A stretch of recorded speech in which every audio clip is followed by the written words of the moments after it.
If you would ask me what is the minimum amount of tools you need to start painting with watercolors, so I am gathered the most minimum, in my opinion, what you should need, what you can go and buy in the shop, in your local art shop, to get you started. First, you need surface on which you will be painting.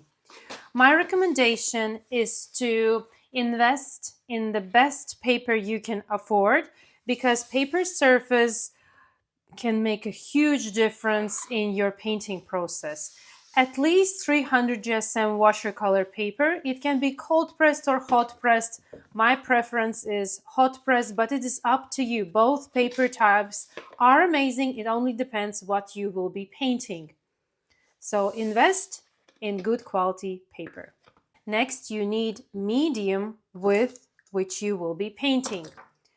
I have a selection of 14 professional pigments. This selection came to me over time with trials and errors and practice and looking what others artists are using and really are happy with the results. This is something that I already know how to use. If your budget is limited, I would definitely suggest to go with 5 pigments, and you can get working straight away. And from 5 pigments, you can mix lots and lots and lots and watercolor mixes. For example, this is my creation of watercolor mixing notebook, and on top of this notebook I have flower color wheel, which I painted in much bigger size. And to paint this flower color wheel, I used lemon yellow, permanent rose, and ultramarine blue. With only 3 pigments, I was able to mix a huge variety of color tones. So you don't need fancy, huge amount of watercolor sets where are 24, 36, or 40, 8 pigments. It's the majority of those pigments you will not even use, but my suggestion are 5 pigments: yellow, red, and blue. Those are primaries, those are must. Then I would choose green, and better to have green that is richer in color tones, not just yellowish green, but something, for example, I have perylene green. This is a very versatile green pigment. And pink, any pink you like. Pink is a very popular pigment. These 5 pigments will help you get started. And when you have a medium, now you need tools. I have 2 brushes that I'm using 90% of time: round synthetic brush and fine tip brush.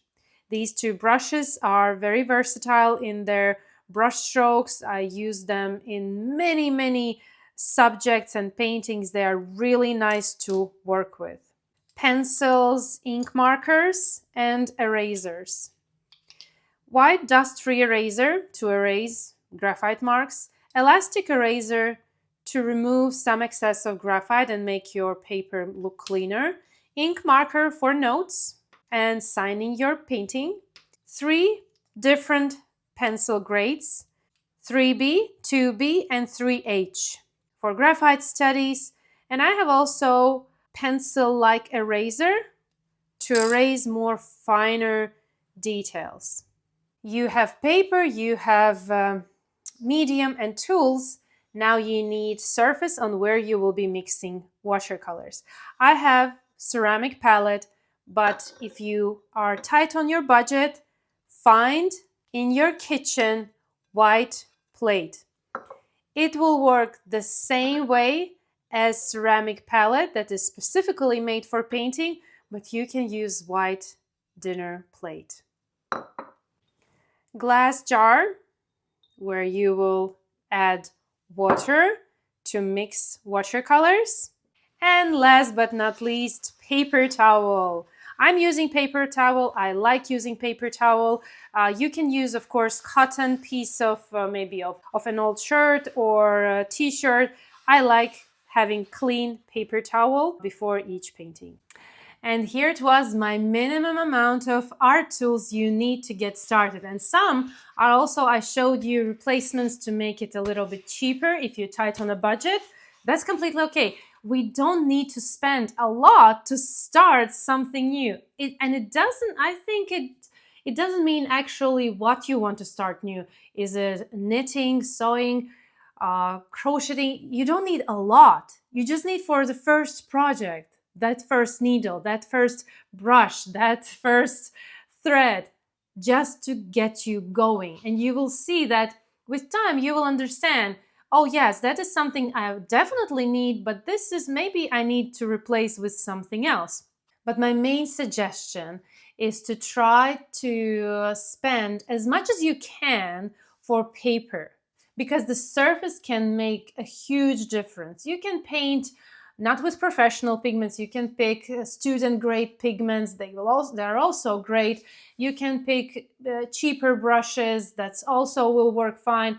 But having a cheap paper, you will be so frustrated during painting process that I doubt you will go to the second attempt. So having a quality surface is one of my main suggestions. That would be, I think, from everything that I showed you, the most expensive should be paper, and then everything else you can look up to your financial availability. And also, like ceramic palettes, you can replace it with dinner plate.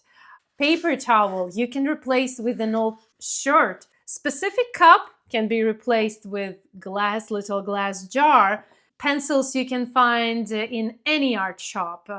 Pigments you can choose not professional but student grade, or not the whole set but only 5 pigments. And even 3 primary colors will also create a huge variety of colors.